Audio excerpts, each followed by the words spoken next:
नमस्कार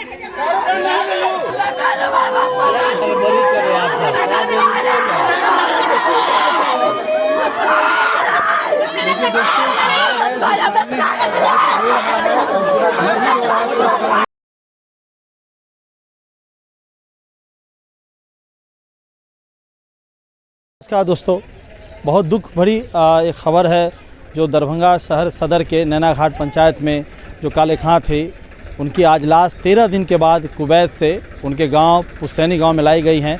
मेरे पीछे देख सकते हैं आसमान का सूरज भी ढल रहा है और उनके जनाजे की तैयारी भी हो रही है। बगल में नैना घाट का कब्रिस्तान है।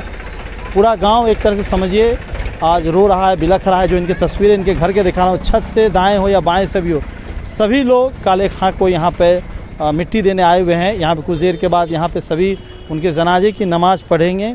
आपको ख़ास बात बताते चले, बॉडी को पूरे परिजन के सामने नहीं खोला गया, क्योंकि जिस तरीके से वहाँ पोस्टमार्टम होकर पैकिंग होकर के डीएनए टेस्ट के बाद 13 दिन के बाद काले खां की लाश को उसके घर भेजा गया, उसके वतन भेजा गया है। यहाँ पे वो मिट्टी के अंदर इनको दफनाया जाएगा।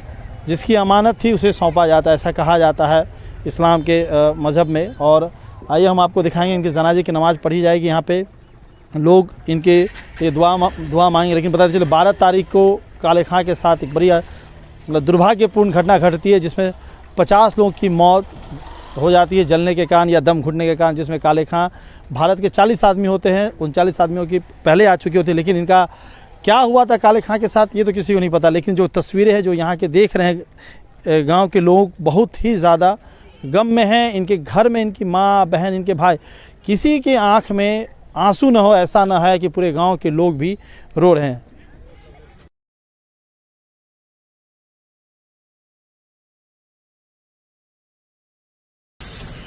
काले खां की मृत शरीर आज पटना एयरपोर्ट पर तकरीबन दिन के 1 से 2 के बीच उतरी। जो तस्वीरें मैं दिखा रहा हूँ, उनके भाई ने बॉडी को रिसीव किया और यहाँ से लेबर इंस्पेक्टर सदर से गए थे।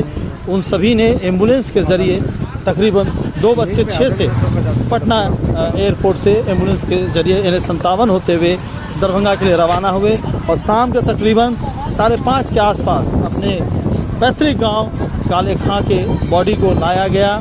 और यहाँ पे जनाजे को जो तरीका होता है उस तरीके से करने की कोशिश की गई। लेकिन प्रशासन की तरफ से कहा गया कि पेटी को ना खोला जाए, क्योंकि डीएनए टेस्ट के ज़रिए पहचाना गया है काले खां की बॉडी को। तो ये तस्वीर आप देख सकते हैं कि पटना एयरपोर्ट से जब एम्बुलेंस में डाल करके उनकी बॉडी को उनके घर भेजा जा रहा था। ये वहाँ की तस्वीरें हैं जो हमने लगातार आपको दिखा रहे हैं किस तरीके से काले खां की बॉडी को लाया गया। वहीं बात बताते चले कि 12 तारीख की सुबह में कुवैत में अग्निकांड होता है, जिसमें 50 लोगों की मौत की खबर आती है, जिसमें भारत के 40 होते हैं। लेकिन काले खां की बॉडी की पहचान नहीं होती है। डीएनए टेस्ट के बाद 13 दिन के बाद उनकी बॉडी को भेजा जाता है।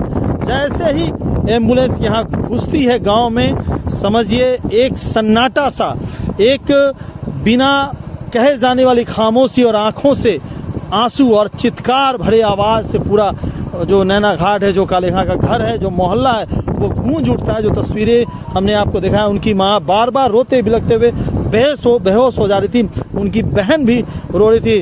हर भाई जो उनको चाहने वाले थे काले खां को, सब नम आँखों से आज उनकी जनाजे की विदाई की, जनाजे की नमाज़ पढ़ी। उनके भाई ने नमाज से पहले सभी से गुजारिश की कि अगर उनके भाई से कोई भूले चुके कुछ हो गया होगा तो उन्हें माफ़ कर दे इस समय, ताकि आखिरत में खुदा भी उनको माफ़ कर दे।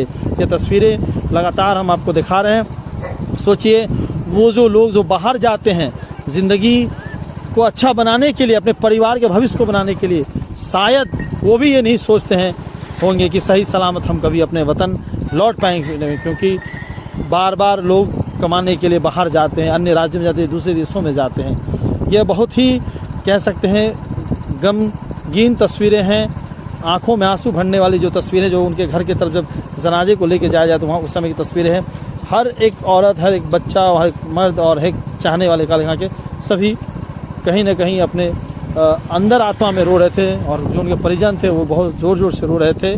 और तकरीबन 6 बजे के आसपास उनको उनकी ज़मीन, उनके गांव नैना घाट के कब्रिस्तान में उनको आखिरी विदाई दी गई।